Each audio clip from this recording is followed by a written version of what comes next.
نحمده ونصلي ونسلم على رسوله النبي الكريم وعلى آله وأصحابه أجمعين.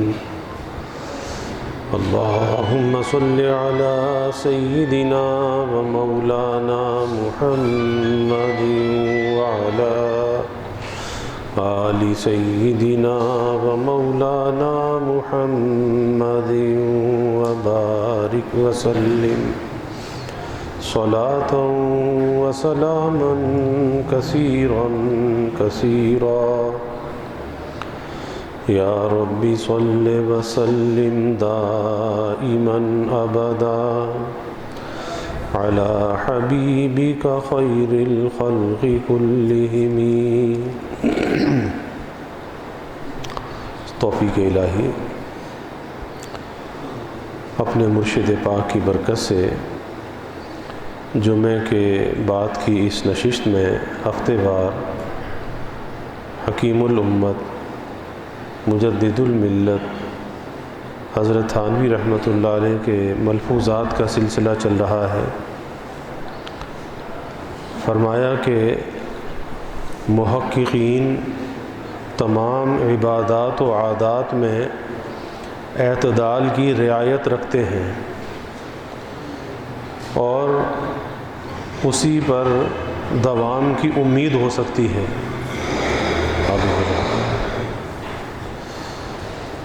جو دین میں مطلوب ہے، باقی غلو سے ملال اور کلال پیدا ہوتا ہے اور اس سے کبھی ترک عمل کی نوبت آ جاتی ہے. غلو فی الحال تو عمل کی تکثیر ہے اور فی المعال عمل کی تقلیل ہے. یعنی شریعت نے ہر کام میں اعتدال کو پسند کیا ہے اور افراط اور تفرید سے روکا ہے. کہ افراط کیا ہے کہ حد سے بڑھ جانا، تفرید حد سے کم ہو جانا. تو ہر چیز کو اس کے اعتدال میں رکھا جائے، اور جب آدمی ہر کام اعتدال کے ساتھ کرتا ہے تو اس کا نتیجہ جو ہوتا ہے وہ استقامت ہوتی ہے کہ وہ کام ہمیشہ جاری رہتا ہے. اور اگر اعتدال سے ہٹ گیا تو پھر جوش اور جذبے میں کبھی قرآن مجید کی تلاوت کی تو 5 پارے پڑھ لیے، اور جب چھوڑا تو بالکل چھوڑ دیا. اب مہینوں قرآن مجید کھولنے کی نوبت ہی نہیں آتی. اس سے کہیں بہتر یہ تھا کہ چاہے ایک پاؤ پڑھتا، ایک سپارہ پڑھتا، آدھا پڑھتا، چاہے ایک رکوع پڑھ لیتا، لیکن روزانہ پڑھتا. روزانہ اس کا فائدہ زیادہ ہے. اس لیے حدیث میں آتا ہے، آپ صلی اللہ علیہ وسلم نے فرمایا کہ اس عمل کا فائدہ زیادہ ہے، اس کا نفع زیادہ ہے، چاہے وہ عمل تھوڑا ہو لیکن ہمیشہ پابندی کے ساتھ ہو. اب یہ کیا ہے؟ یہ اعتدال ہے کہ جیسے ایک آدمی کھانا کھاتا ہے، اب اس کھانے کا بھی ایک حد ہے، ایک اعتدال ہے. اگر اس اعتدال سے کمی کرے گا تو کمزور ہو جائے گا، بیمار ہو جائے گا، اور اگر زیادتی کرے گا جب بھی بیمار ہو جائے گا. اعتدال کے ساتھ اگر کھانا کھائے گا تو اس کی صحت بحال رہے گی، بیماریوں سے بچا رہے گا. اب اگر کوئی آدمی یہ کرے کہ ایک وقت میں تو وہ 10 روٹیاں کھا لے اور ایک ہفتے تک کھانا ہی نہ کھائے تو ظاہر ہے کہ اس کا نتیجہ خراب ہے. یہ کیا ہے؟ افراط اور تفرید کا شکار ہے. یا بہت کھایا یا بالکل چھوڑ دیا. نہیں، اس سے بہتر ہے کہ تھوڑی تھوڑی غذا لیتا رہے، اس کی صحت بحال رہے گی، بیماری سے بچا رہے گا، پریشانی سے بچا رہے گا، نہ اپنے اوپر بوجھ بنے گا نہ دوسروں پر بوجھ بنے گا. اعتدال. تو جس طرح دنیا کے کاموں کے اندر اعتدال ہے، انسان کے اندر اللہ نے صلاحیت رکھی ہے نا کہ وہ 8-10 گھنٹے کام کر سکتا ہے، لیکن اگر کوئی 18 گھنٹے کام کرنے لگے تو نتیجہ کیا ہوگا؟ بیمار ہو جائے گا، کیونکہ اس کی جسم کے اندر وہ صلاحیت نہیں ہے کہ وہ 18 گھنٹے کام کر لے۔ ایک دن کرے گا، 2 دن کرے گا، ہفتہ کرے گا، مہینہ کرے گا، بالآخر جو ہے نا، کہتے ہیں نا ٹائر بسٹ ہو جائے گا، گاڑی بسٹ ہو جائے گی، نہیں چل سکتا۔ اعتدال، آپ دیکھیں کہ سرکاری نوکری ہوتی ہے، کسی اور پرائیویٹ نوکری ہوتی ہے، تو اس کی ڈیوٹی کے اوقات 6 گھنٹے یا 8 گھنٹے کے ہوتے ہیں۔ وہ انسان کی فطرت کے مطابق ہے کہ اتنا آدمی کام کر سکتا ہے، اس سے زیادہ اگر اس پہ بوجھ ڈالا تو ایسا نہ ہو کہ بجائے اچھا کام کرنے کے غلط کرنے لگے، اس کی صلاحیتیں جواب دے جائیں۔ تو ہر چیز کے اندر اعتدال ہے۔ اسی طرح سے عبادات کے اندر اور عادات کے اندر بھی اعتدال ہے۔ اب عبادت کا اعتدال کیا ہے؟ جمعے کی نماز پڑھی، 2 فرض پڑھے، کوئی کہے جی ثواب کا کام ہے تو زیادہ پڑھ لیتے ہیں، 4 پڑھ لیں، 8 پڑھ لیں، ثواب کا کام ہے نا؟ نہیں، اس کا اعتدال کیا ہے؟ 2 رکعت ہی ہے، بس 2 رکعت پڑھنے کے بعد اب اللہ سے امید رکھے کہ اللہ قبول کرے گا۔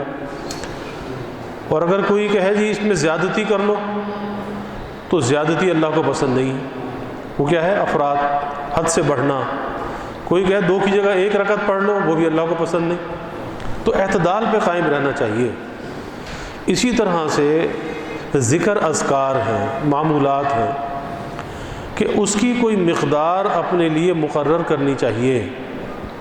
میں نے کتنا ذکر کرنا ہے، کتنی تلاوت کرنی ہے، کتنا درود شریف روزانہ پڑھنا ہے، کتنا استغفار کرنا ہے۔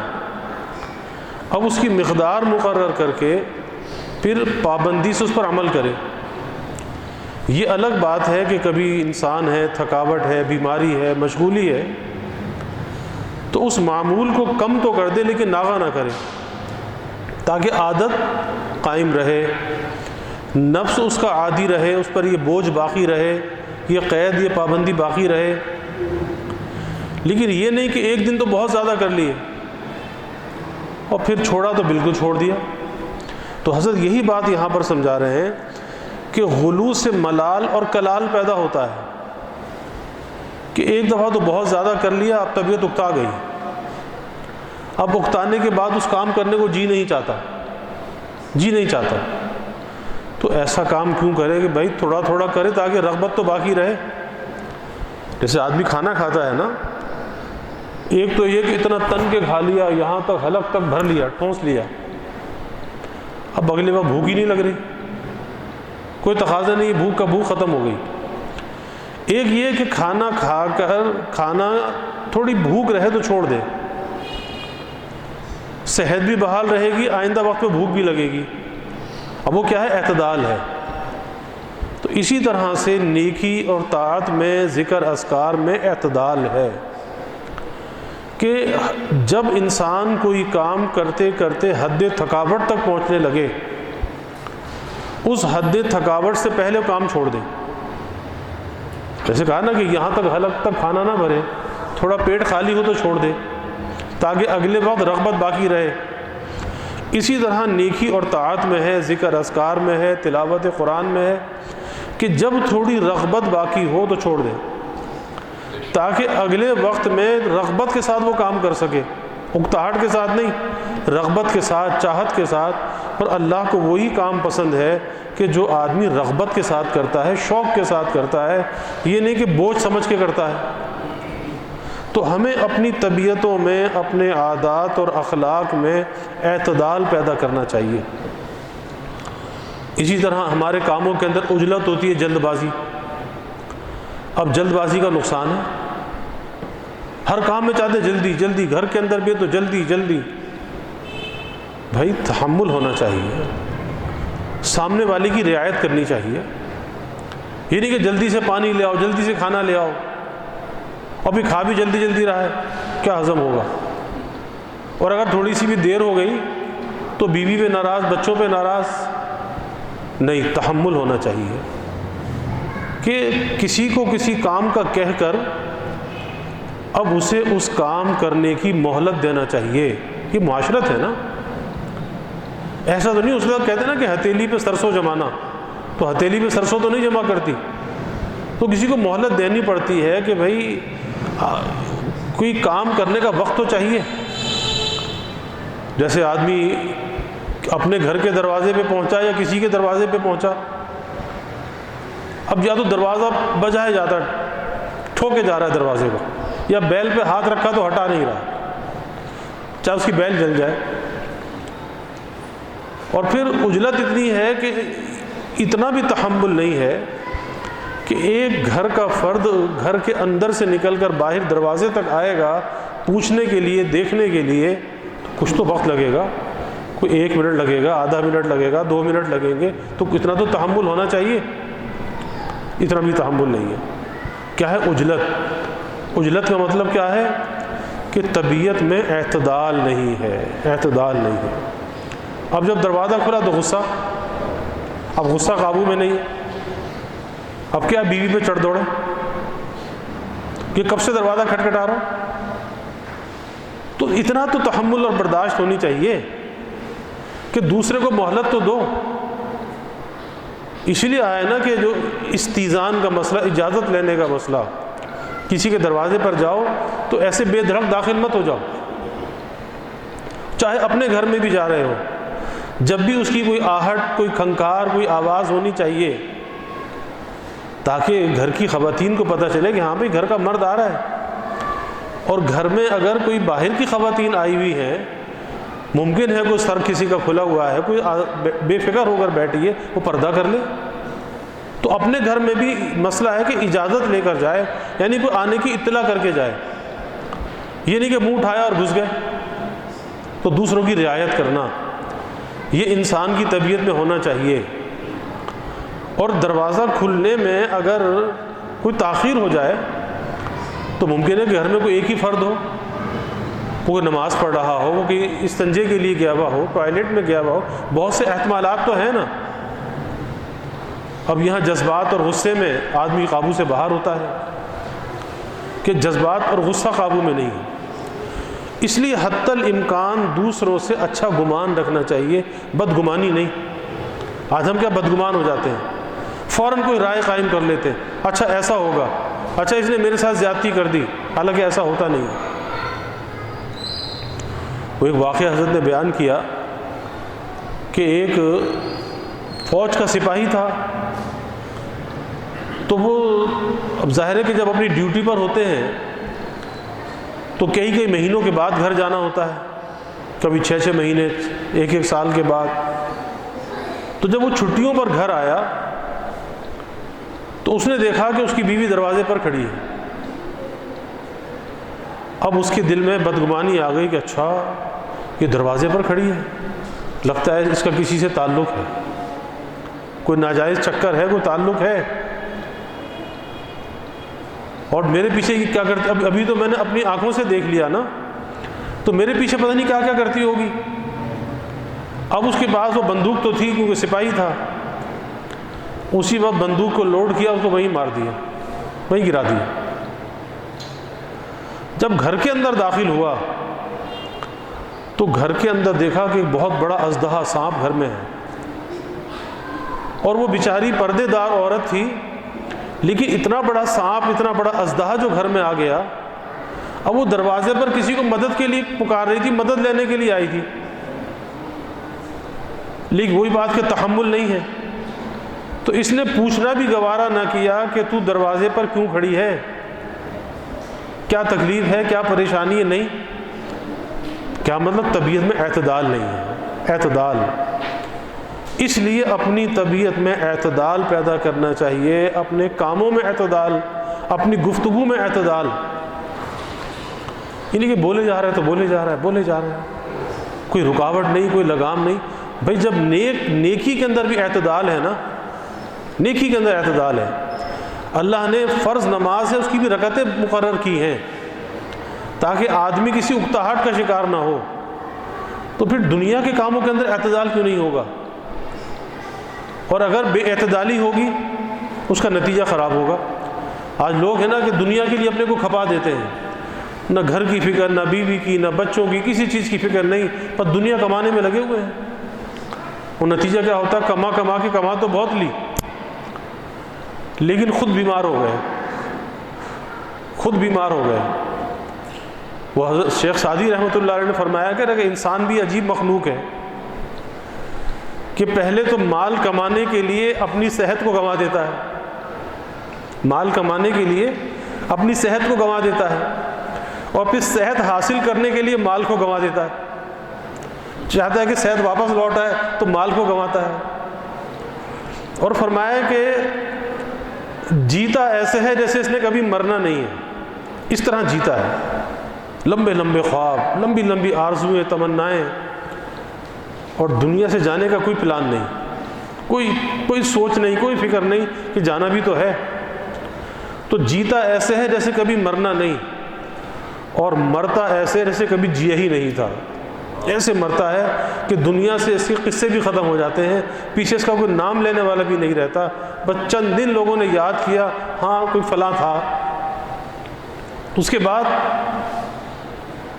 بس یہ بھی قبرستان کی اس تاریخ میں دفن ہو گیا، اس کا قصہ بھی وہیں دفن، اس کی کہانی بھی وہیں دفن۔ اب پیچھے کوئی نام لینے والا بھی نہیں، کوئی پوچھنے والا بھی نہیں، کہ جسے اپنے آپ کو یہ سمجھتا تھا نا، اپنے آپ پر بڑا ناز، بڑا فخر، اور اپنے آپ کو ناگزیر سمجھنا، اور اس دھوکے میں رہنا کہ بس یہ دنیا کا نظام تو میری وجہ سے چل رہا ہے، تو اس دھوکے کے اندر رہنا، ارے دنیا کا نظام تو اللہ چلا رہا ہے، چل رہا ہے، چلتا رہے گا، کتنے آئے کتنے چلے گئے، تو کیا تیری وجہ سے دنیا کا نظام چل رہا ہے؟ بس تو بھی تاریخ کے ورقوں میں گم ہو جائے گا، تیرا کوئی داستانوں میں تیری داستان نہیں رہے گی، کوئی تیرا نام لینے والا نہیں رہے گا، تو کیوں اپنے کو ناگزیر سمجھتا ہے؟ ہاں، انسان زندگی ایسی گزار کر جائے، ایسی معاشرت، ایسے اخلاق، ایسا کردار کہ پھر بعد میں اس کا نام باقی رہے، اس کی یاد باقی رہے۔ آپ دیکھ لیں کہ انبیاء کا نام باقی، صحابہ کا نام باقی، خلفائے راشدین، آج ان کے نام لینے والے ہیں نا، قیامت تک رہے گا۔ اسی طرح اولیاء امت کہ جنہوں نے اپنی زندگیوں کو اللہ کے دین کے لیے وقف کر دیا، اپنے اخلاق کو درست کیا، عادات کو درست کیا، اپنی معاملات، اپنی معاشرت، ایک اچھا انسان بنایا، اچھا برتاؤ کیا، آج وہ دنیا میں نہیں ہے لیکن ان کا نام دنیا کے اندر ہے۔ تو اس طرح تو انسان باقی رہ سکتا ہے کہ اس کا نام باقی رہے، لیکن بعد میں تو کوئی 3 دفعہ قل پڑھ کے ایصال ثواب کرنے والا بھی نہیں ہوتا، کوئی نہیں پوچھتا۔ اس کے بارے میں آتا نا، الیگزینڈر جو تھا، جو اپنے آپ کو سکندر اعظم کہلاتا تھا، تو وہ یونان سے چلا تھا اور پھر دنیا کو فتح کرتا چلا گیا، تو ظاہر ہے جب دنیا فتح کی تو اس کے خزانوں پہ بھی قبضہ کیا، بے حساب خزانے، بے حساب مال و دولت، سونے چاندی جواہرات، سب کچھ۔ لیکن جب موت کا وقت آیا تو کہنے لگا کہ مرنے کے بعد جب مجھے قبر میں دفن کرو تو میرے ہاتھ دونوں باہر نکال دینا۔ پوچھا کہ کیوں؟ کہا کہ میں دنیا کو پیغام دینا چاہتا ہوں، دنیا کو پیغام دینا چاہتا ہوں کہ میں نے اتنا مال و دولت جمع کیا، اتنی دنیا کو فتح کیا، لیکن آج دنیا سے خالی ہاتھ جا رہا ہوں۔ سبق ہے کہ یہ چیز فخر کرنے کی نہیں ہے، اترانے کی نہیں ہے، دنیا ہے، برت کے چلا جا، اللہ کو راضی کر کے چلا جا، شکر کے ساتھ، صبر کے ساتھ، لیکن کسی کے ساتھ حقارت اور نفرت نہیں، کیونکہ یہ تیرے ساتھ نہیں رہے گا، چھوٹ جائے گا، اور جو چیز چھوٹ جائے، جدا ہو جائے، بھلا اس پہ کیا فخر کرنا، اس پہ کیا اترانا؟ لیکن آج ہم اتراتے ہیں، آج ہم فخر کرتے ہیں، پھر دوسروں کے ساتھ حقارت کا برتاؤ کرتے ہیں۔ تو اس لیے زندگی میں اعتدال پیدا کرنا چاہیے۔ اگر اعتدال نہیں ہوگا، اور اس اعتدال کو پیدا کرنے کے لیے جس چیز کی ضرورت ہے وہ اللہ والوں کی صحبت کی ضرورت ہے، نیک صحبت، اور ایک اصلاح کا، تربیت کا، مشورے کا تعلق قائم کرنا، چاہے بیعت نہ ہو لیکن ایک تربیت کا تعلق تو قائم ہو، مشورے کا تعلق تو قائم ہو، پوچھ پوچھ کر چلے۔ کیونکہ اگر اپنی مرضی سے اپنی اصلاح کرے گا، اپنے آپ کو کنٹرول کرنا چاہے گا، اپنی عادات کو درست کرنا چاہے گا، تو چند دن تو کر سکے گا، چند دن کے بعد پچھلی کسر بھی نکال دے گا، کہ چند دن غصہ قابو کرے گا اور چند دن کے بعد جب پھٹے گا تو پچھلی کسر بھی نکل جائے گی، یہ سب ایسی تیسی کر دے گا۔ اور اگر کسی بڑے کے مشورے سے چلے گا، اس کے اندر اعتدال ہوگا، ان کی دعا، ان کی برکت، ان کی توجہ بھی ساتھ ہوگی، اس کی کوشش ہوگی، اللہ تعالیٰ عادات اور اخلاق کے اندر درستی اور بہتری پیدا فرماتے چلے جائیں گے۔ تو یہ سوچنا کہ میں اپنے طور پہ سب کچھ کر سکتا ہوں، یہ خیال خام ہے۔ ہاں، بڑے کے مشورے سے جب کوئی کام کرے گا اس کے اندر برکت ہوگی، اس کے اندر کامیابی ہوگی، کہ بڑا جو بات بتاتا ہے اس کے پاس زندگی کا تجربہ ہوتا ہے، تجربہ، دور اندیشی ہوتی ہے، دور بینی ہوتی ہے۔ اور چھوٹے کے پاس تعلیم تو زیادہ ہو سکتی ہے، عقل تو زیادہ ہو سکتی ہے، لیکن تجربہ نہیں۔ اور ہمیشہ اپنے بڑوں کا محتاج اپنے کو سمجھنا چاہیے اور اس مشورے کے ساتھ چلنا چاہیے، پوچھ کر چلنا چاہیے، تاکہ ہماری غلطیوں کی اصلاح ہوتی رہے۔ وہ عادتیں غلطیاں ہیں، ایسا نہیں کہ ہم میں غلطیاں نہیں ہیں، لیکن اس کی اصلاح کرنا یہ ضروری ہے، درست کرنا وہ ضروری ہے۔ وہ عادتیں باقی نہیں رہنی چاہیے، اس کی اصلاح و درستی کر لو، اس کے مصرف کو درست کر لو، کام ٹھیک ہو جائے گا۔ تو آج کا سبق کیا ہے کہ عبادات میں، اعمال میں، عادات میں، اخلاق میں اعتدال پیدا کریں، میانہ روی کو اختیار کریں، افراط اور تفریط سے اپنے آپ کو بچائیں۔ بس یہ سب سے بڑا سبق ہے۔ اور جس کی زندگی میں یہ اعتدال آ گیا، اعتدال، یہ میانہ روی آ گئی عادات میں، اخلاق میں، پھر ایسا انسان بڑا قیمتی انسان بن جاتا ہے۔ ایسا انسان دوسروں کی نگاہ کے اندر بڑا احترام والا ہوتا ہے، معزز ہوتا ہے، مکرم ہوتا ہے، محترم ہوتا ہے۔ وہ اس وجہ سے نہیں کہ افراد و تفرید کی وجہ سے نہیں، اعتدال کی وجہ سے ہوتا ہے۔ ورنہ ایسا بھی ہوتا ہے کہ آدمی کا غصہ قابو میں نہیں ہے، حد سے بڑا ہوا ہے، لوگ دور سے دیکھ کے کہتے ہیں کہ بھائی فلاں آدمی آ رہا ہے، اس سے بچ کے رہو ذرا، کیونکہ اس کا غصہ قابو میں نہیں ہے، اس سے اپنے کپڑے بچاؤ، یہ تو جب بات کرتا ہے تو کاٹتا ہے۔ تو اس لیے ہمیں اپنے آپ کو درست کرنے کا فکر کرنا چاہیے اور اپنے مزاج میں، طبیعتوں میں اعتدال پیدا کرنا چاہیے۔ اللہ ہمیں اس کی توفیق عطا فرمائے۔ وآخر دعوانا الحمدللہ رب العالمین والعاقبۃ للمتقین والصلاة والسلام علی اشرف الانبیاء والمرسلین۔ اللہم صل علی سیدنا و مولانا محمد وعلی آل سیدنا و مولانا محمد وبارک وسلم صلاۃ و سلاما کثیرا کثیرا۔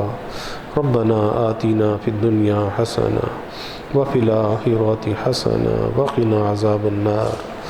ربنا اتمم لنا نورنا واغفر لنا انک علی کل شیء قدیر۔ اللہم اعنا علی ذکرک و شکرک و حسن عبادتک۔ اللہم انا نستعینک علی طاعتک۔ اللہم وفقنا لما تحب و ترضی من القول والعمل والفعل والنیت والہدی انک علی کل شیء قدیر۔ اللہم اعنا بالعلم وزیننا بالحلم واکرمنا بالتقوی وجملنا بالعافیہ۔ اللہم انا نسألک الہدی والتقی والعفاف والغنی۔ اللہم انا نسألک الصحة والعفة والأمان وحسن الخلق والرضا بالقدر۔ اللہم زدنا ولا تنقصنا وأكرمنا ولا تهنا وأعطنا ولا تحرمنا وآثرنا ولا تؤثر علينا وأرغنا وارغ عنا وأرغنا وارغ عنا۔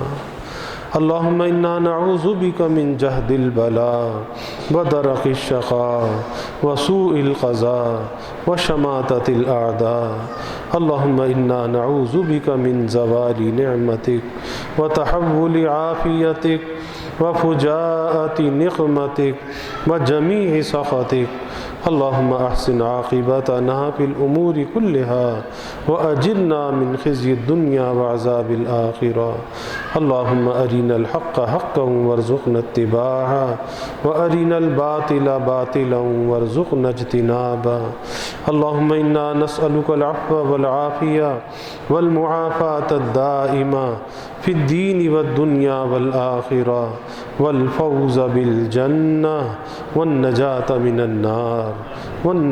من النار اللهم إنا نسألك من خير ما سألك منه نبيك سيدنا محمد صلى الله عليه وسلم ونعوذ بك من شر ما استعاذك منه نبيك سيدنا محمد صلى الله عليه وسلم وأنت المستعان وعليك البلاغ ولا حول ولا قوة إلا بالله وجزى الله عنا محمدا صلى الله عليه وسلم ما هو أهله وصلى الله تعالى وسلم على النبي الكريم آمين برحمتك يا أرحم